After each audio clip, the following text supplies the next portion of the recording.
When death comes, don't look, don't move, and don't speak. I wonder if I'm the only one that can see it. It's pretty stereotypical to the depictions throughout history, so I wonder if maybe there were in or others. It makes me think that all the fantastical creatures, monsters, and beasts we see in movies didn't actually come from imagination. Just from people who could see things that others couldn't. Maybe it's a mixed bag of both. If that's true and people see things like fairies and unicorns, how lucky for them. Maybe we all see things and we just don't share that information out of fear that others will think we're crazy. I don't think you're crazy until you tell someone. I hope by telling you all this, you'll call me crazy. I can see death and death has seen me. The first time I saw death was when I was 7 and staying with my grandparents during the summer. My parents always took a parents-only vacation every year. My grandma said it helped them stay in love. I wonder if she saw Cupid readying his arrow as they dropped me off. She was right though. They'd come back from their yearly trips, deeper in love than when they left. That summer my grandma left this world. I saw the moment she did. It was late at night. We'd always stay up watching old movies together. It would get late and she'd lay down and fall asleep on the couch. I'd be cradled in the crook of her legs. This time, she'd fallen asleep while we were watching a movie about a detective investigating the mafia. She always snored, not loud, but with enough volume so you'd notice. It approached from the left side of the room. It didn't walk into my vision as much as it just appeared mid-stride. It was a pitch-black figure in a robe. There's an instinct buried deep within our subconscious that comes out in these moments, or at least that's what I believe. This instinct said be afraid, don't move, don't make a sound, and don't look. I kept my eyes focused on the TV as it glided across the room, in front of the TV, and to the side of the couch just out of view. Silence has a presence and emptiness can fill a space. My grandma stopped snoring and slowly rose up towards the thing. I never turned away from the TV, but I could feel her in it as they moved away. It would be another 5 minutes before I had enough courage to stop looking at the TV. When I did, I turned my head to face my grandma, laying right where she'd always been. She was gone though, I knew it. Death has a feeling and I felt it that night. I would spend the rest of the night nestled in the crook of my grandma's legs. In the morning I would feel sadness as my grandfather gently nudged me awake. He had tears in his eyes. That emotion would always arrive soon after death. I wouldn't see death in person again until 15. It was the first football game of the year. We were up 14 and about to push the team into 4th down. My best friend started defense and I played offense. He played safety, the last line of defense. He wasn't the best at tackling but could break up a pass, something fierce. They had 5 more yards to go for the first down. They ran it for a big gain. The running back and Chris met in the middle, both with heads full of steam. Chris put his head down before impact. The play ended in a silence that seemed to last forever. Death appeared again, out of nowhere. That same subconscious cold chill shot itself through my body. Don't speak, don't move, don't look. But this time, I did look. How could I not? This is going to sound crazy, but do you know those movies where someone either dies or has an out-of-body experience? They seem to just float up out of their bodies and then look at themselves, still sitting where they were. That's kind of what happened here, except Chris didn't float, he was grabbed. Now that it wasn't a dark room, I could see it clearly. It was around 8 feet tall with that fucking scythe the same size as its body. It had those freakishly bony hands. A hood covered its head. It flipped the scythe upside down and plunged it into Chris's chest and pulled him out of his body. Chris rose, kicking, flailing, screaming in pain. Or at least that's what his face led me to believe. He didn't make a sound, but I could feel it.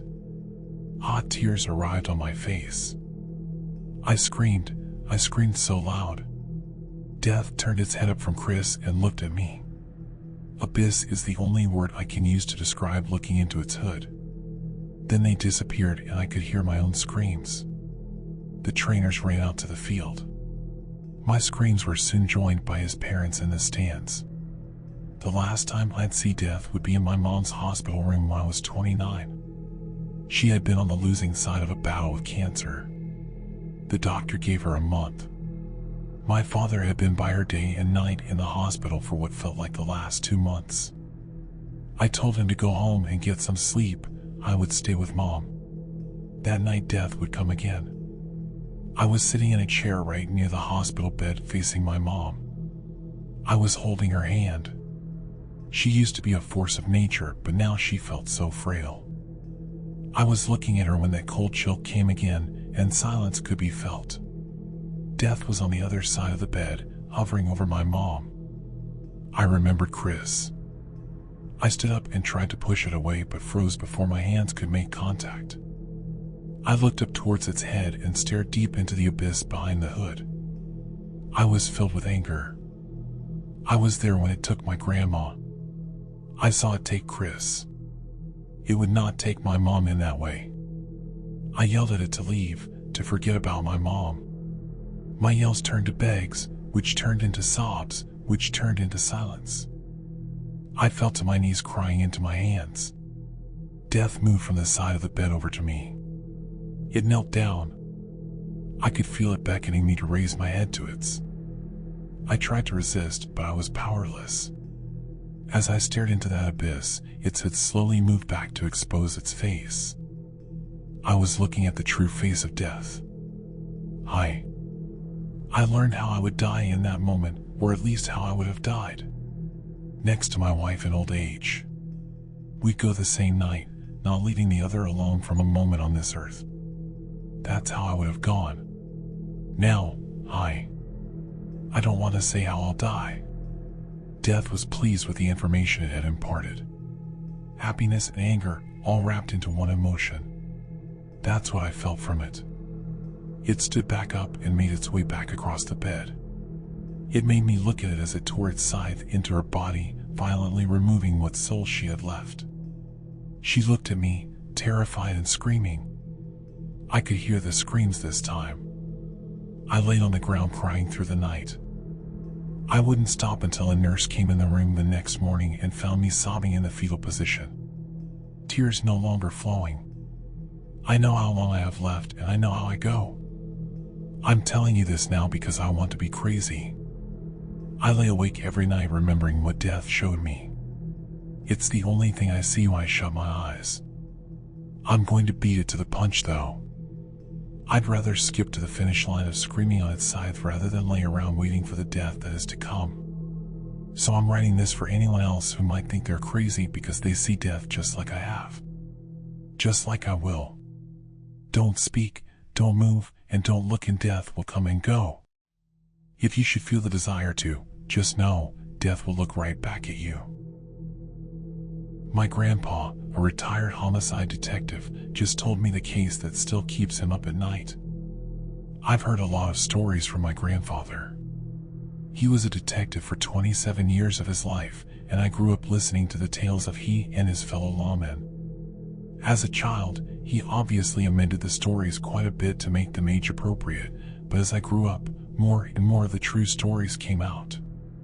Starting about 2 years ago, my grandpa got sick.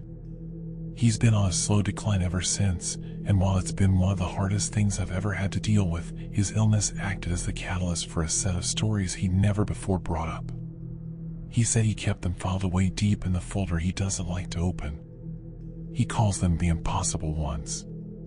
But this last one, the one he told me last night, he says it's the one that still keeps him up some nights, the one he thinks about every day.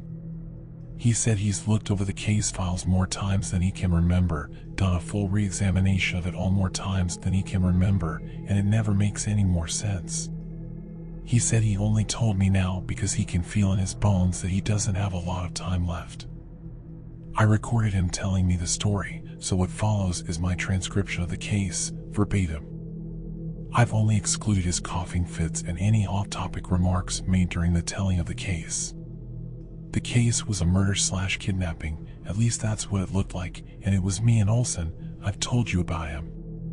There was a family, the Nebels. There was Benjamin, the husband, Jennifer, the wife, and Katie, their 6-year-old daughter. One of their neighbors had gone out for the paper around 6 a.m. and saw the Nebels' front door wide open. When she went over to see if everything was okay, she saw the wife's body. The neighbor called 911 and eventually we were sent over there.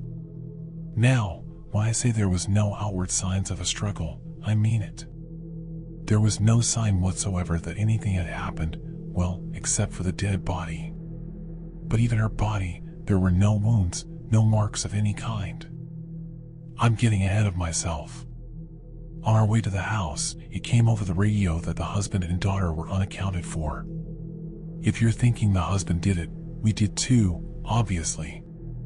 Problem was, both the family's cars were still in the garage. So we think they might be on foot. Some officers canvassed the neighborhood, and no one had seen them, including 2 neighbors that were on their porches for hours starting in the early morning. No one had heard any kind of commotion coming from their house either. I mentioned the wife's body. She didn't have a hair out of place. She was on her back in the kitchen, about a third of her upper body was under the table. We found out after the autopsy that, well, she just died. There was no cause that they could find. She'd been a perfectly healthy woman, didn't smoke, didn't drink, ate right, exercised. It was like she just blinked her eyes and gone from alive to dead. Anyways, we searched the house. We went through it with a fine-tooth comb, basement to attic, found nothing. No evidence of a struggle, no weapon, nothing. So we left. We'd spent hours in that house, thought maybe we should come back in a day or 2 with some fresh eyes. We went over to where Benjamin worked. He was a supervisor at a lumber yard. According to his coworkers, he'd shown up at work that morning just before 5 a.m. When he got in, he worked on this narrow crate thing he was building in his office, something he told his coworkers was a project for his house. According to the other morning supervisor, he'd only built about half of the thing. Around 6:15, he said he was running to the bathroom, and that was the last anyone saw him. They never saw him leave. While we were at the lumber yard, I realized I'd left my notes at the house. We drove back over there, and we got there while they were taking the wife's body away. As soon as we walked in, the stench hit us like a bus. It was what a newly discovered but long dead body smells like. We knew it obviously couldn't have been the wife.